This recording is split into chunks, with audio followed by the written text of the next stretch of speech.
నువ్వు నిజంగా వచ్చావా? నువ్వు వెళ్ళిపోయినప్పటి నుండి వంట చేయలేదు. ఈరోజు సువాసన కూడా కొత్తగా అనిపిస్తుంది.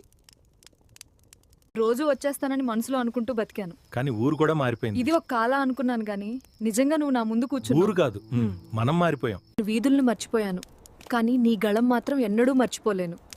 నీ వెళ్లే ముందు మాకిక్కడ చిన్న రొట్టెలంగడుంది, గుర్తుందా? దేవుడు మిమ్మల్ని కరుణించి బాయిని ఇచ్చాడు. దేవునికి వందనాలు. It feels right that his first steps begin. I prayed often the doors of the chapel.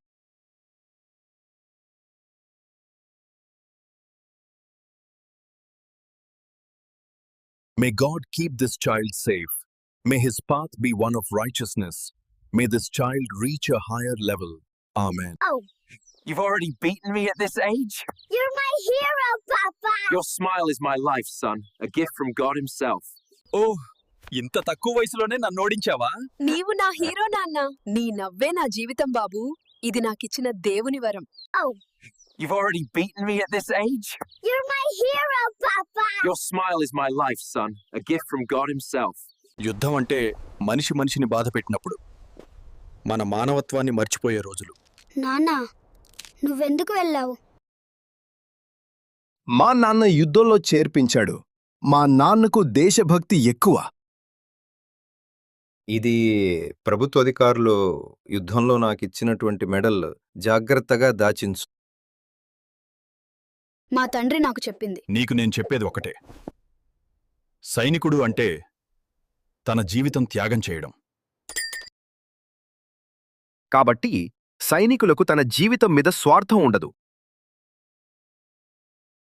నాకు ఎప్పుడు యుద్ధం నుంచి పిలుపొస్తుందో నాకు తెలియదు నాన్న. నేను వెళ్ళాలి. తిరిగి వస్తానో లేదో నాకు తెలియదు. నువ్వు జాగ్రత్త. నువ్వు కూడా ఒక సైనికునిలాగా జీవించు. స్వార్థం వదిలిపెట్టు. అమ్మని బాగా చూసుకో అమ్మా. జాగ్రత్త. ఈసారి మనం తిరిగి వస్తామని నాకు అనిపించడం లేదు సోదరా. మన గ్రామ చివరి తలుపును మనమే మూసివేస్తున్నట్లుంది. హృదయంలో భయం ఉన్నప్పటికీ ముందుకు అడుగు వేయడమే యోధుణ్ణి చేస్తుంది.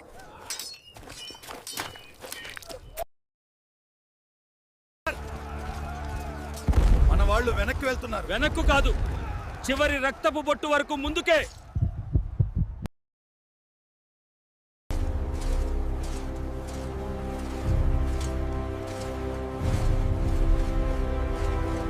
మీ నాన్న యుద్ధం నుండి వస్తున్నాడు. మీ నాన్న అమరవీరుడిగా చనిపోయాడు.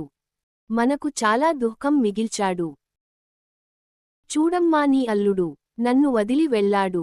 నా బిడ్డ నేను ఒంటరిగా అయిపోయాము.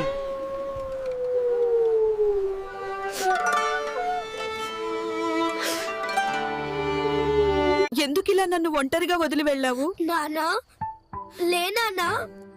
దేవుడు మనకు అన్యాయం చేశాడు బిడ్డ. నాన్నా, ఎక్కడున్నావు? మీ నాన్న చనిపోయాడా? బాధపడకు, దేవుడు నీకు సహాయం చేస్తాడు.